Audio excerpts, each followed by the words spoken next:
Hello, boys and girls. Welcome to our segment on American history. Today, we'll hear from my friend about reform in antebellum America. Following the American Revolution, society started to focus on the ideas of liberty and equality, causing the Americans to begin questioning policies and institutions that were largely accepted. Across the United States, new religious thought developed, starting Protestant revivalism. Women began to fight for their rights, and Americans began to shift their political and physical ideologies, leading to a new era for art and literature in America. Joseph Smith founded the Latter-day Saints religion after writing the Book of Mormon in New York that stressed a puritanical doctrine of frugality and discipline. Many Mormons practiced polygamy. This unorthodox practice drove many Mormons to the Utah Territory, led by Brigham Young. After many conflicts with the federal government, Utah was admitted into the Union in 1896 at the expense of their polygamous lifestyles.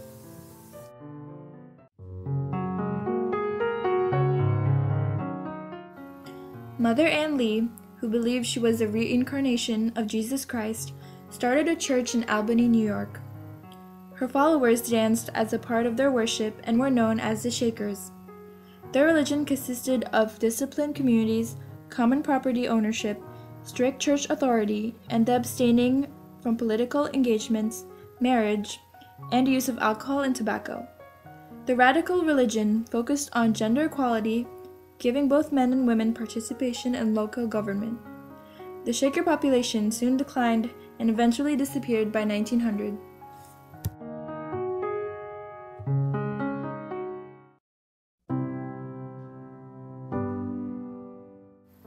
Led by Ralph Waldo Emerson and Henry David Thoreau, the Transcendentalist movement stressed the idea of mystical knowledge and harmony beyond the human senses. This led to the Lyceum movement that rejected traditional restraints in society. The Transcendentalist Brook Farm inspired passion, admiration, and knowledge, serving as a setting for Nathaniel Hawthorne's Blithedale romance.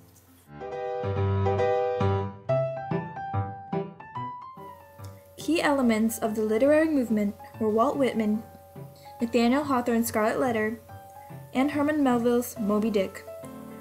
Margaret Fuller published The Dial and Women in the 19th Century, declaring the need for female sovereignty, ultimately driving reform in American society.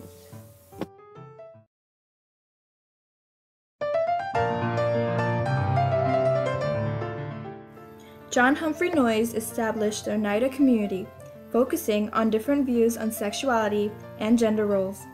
Perfectionism rejected the idea of marriage among the Oneidas. The idea of complex marriage led to a perfectionist community in Vermont. Noyes later took his followers to Oneida, New York.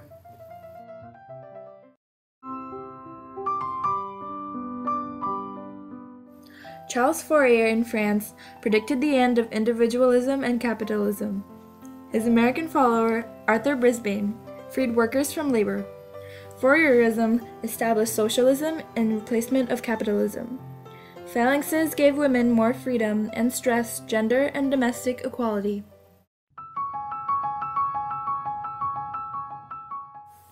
William Lloyd Garrison founded an abolitionist newspaper called The Liberator, exposing the cruelties of slavery.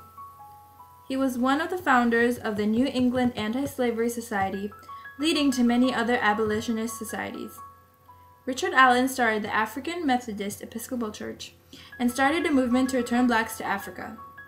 Frederick Douglass, a freed slave, was an advocate for Garrison, largely influenced the abolitionist movement. Harriet Tubman freed slaves through the Underground Railroad.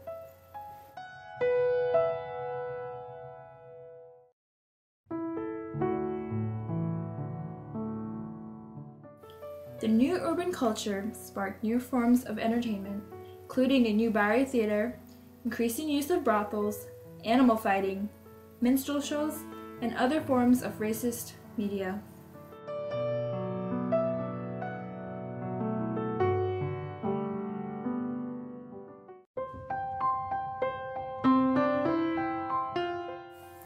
Middle-class women such as Dorothea Dix and Susan B. Anthony stressed legal and educational rights for women.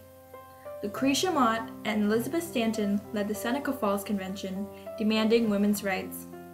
These rights included suffrage, property, divorce, child custody, and education. This started to dissolve the social spheres in America.